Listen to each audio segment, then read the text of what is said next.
The year 1847, Vienna, a hospital. Dr. Ignaz Semmelweis noticed something. When doctors perform surgery without washing their hands, the patient mortality rate rose dramatically. Wash your hands, his colleagues. How can hands spread disease? Semmelweis was ostracized, ridiculed. Finally, he was committed to a mental asylum, and there, at the age of 47, he died of an infection, just for telling them to wash their hands. But now, I'm going to tell you this. Exactly 3,000 years before Semmelweis, it was written in the book of a man in the desert, "The person who touches a body shall wash his hands." The book of Leviticus, around 1400 BC. Not just hand washing, quarantine, blood-borne diseases, food hygiene, contamination. It is all there. 3,000 years before modern medicine. Today, we are pursuing this knowledge, and we ask, where did this information come from?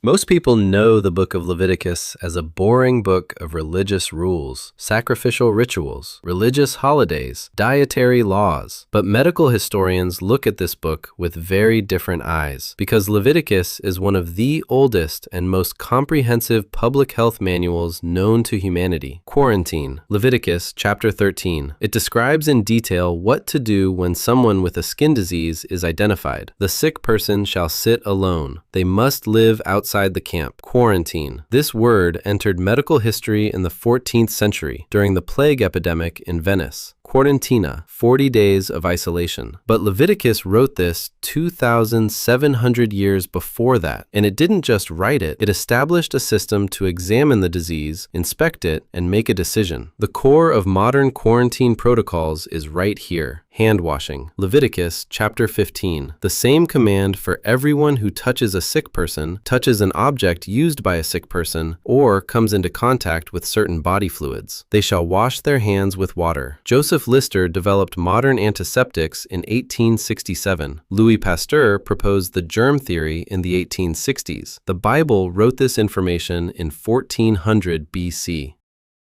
Now we come to a very striking topic, blood. Leviticus 17:11 states, "The life of the flesh is in the blood." This sentence seems very short, but until the 17th century, the primary practice of European medicine was bloodletting. Are you sick? Bleed them. Do you have a fever? Bleed them. Do you have a headache? Bleed them. It was believed that illness would go away, not with blood, but with bad blood. Because of this, doctors opened patients' veins and let the blood flow, and patients, far from recovering, grew even worse, because blood was the life source of the body. The Bible was already saying this. The life of the flesh is in the blood. William Harvey discovered the circulation of blood in 1628. The Bible knew this 3,000 years ago, and it wrote one more thing on top of that. You shall not eat any blood. Today we know blood-borne diseases, HIV, hepatitis B, hepatitis C, are among life-threatening infections. People 3,000 years ago did not know this, but that book knew. Now we come to a very controversial but highly interesting topic, circumcision. In Genesis chapter 17, God tells Abraham this, "Every male child among you shall be circumcised. He shall be circumcised on the 8th day after birth." The 8th day. Why the 8th day? This question remained unanswered for centuries. It was called a religious symbol and dismissed. But in the 20th century, medicine gave a very interesting answer to this question. Vitamin K, which plays a critical role in blood clotting, begins to rise in newborns in the days after birth, and on the 8th day, it reaches its peak. That is, the safest day for surgical intervention on a baby is the 8th day. Not a day before, not a week later, exactly the 8th day. This information entered medicine in the 20th century. The Bible wrote this 4,000 years ago. How was it known?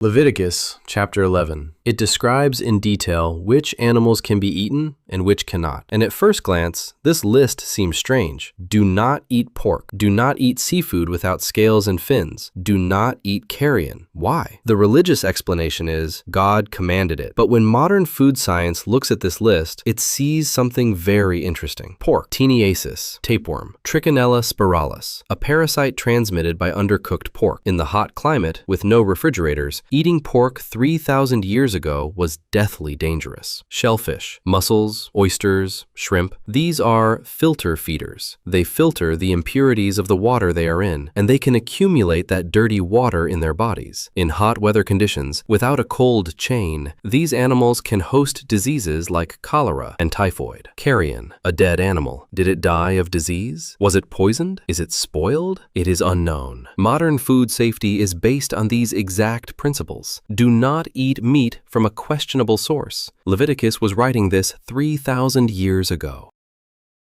Now we come to a very interesting point. Some medical historians and doctors openly acknowledge the existence of this information. A doctor named S.I. McMillan writes in his book, None of These Diseases, when we look at the medical practices of ancient Egypt and other ancient civilizations, we mostly see harmful and dangerous methods. But when we look at the rules in Leviticus, there is a surprising overlap with modern public health. Treatments in ancient Egyptian medicine included sitting a sick person on manure, drinking animal blood, and applying dung to wounds. These did not cure the disease, they made it worse. But the Israelites lived in Egypt during this period, and they used a completely different system instead of Egyptian medicine: hand washing, quarantine, blood hygiene, safe food. And this system protected the people of Israel from the epidemics common in Egypt at the time. So where did this information come from? There are three possibilities. First, these rules came from intuitive observation. Over centuries, the observation that those who do this recover, those who do not die, accumulated and turned into a rule. Second, there was a lost medical tradition in the ancient Near East that is unknown today, and Moses was the heir to this tradition. Third, this information truly came from a divine source, knowledge beyond human observation.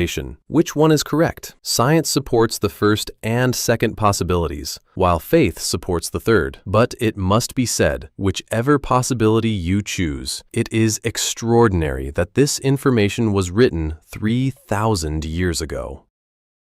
The Book of Leviticus. Most people know it as a boring book of religious rules, but inside there is this: hand washing, 3,000 years before Semmelweis; quarantine, 2,700 years before modern protocols; the life of the flesh is in the blood, 3,000 years before Harvey; circumcision on the 8th day, the exact day of the vitamin K peak; the ban on pork and shellfish; the foundations of modern food safety. How did this information accumulate? Through observation, a lost medical tradition, or truly from another source? Every medical history scholar answers this question differently, but one thing is certain. In that desert 3,000 years ago, someone knew something, and they wrote it down. And what they wrote protected people for centuries. Before Semmelweis, before Pasteur, before Lister. Where do you think this information came from? Write it in the comments. In the next video, we will tackle the topic, was Noah's flood real? The geological evidence shocked us. Subscribe now so you don't miss it.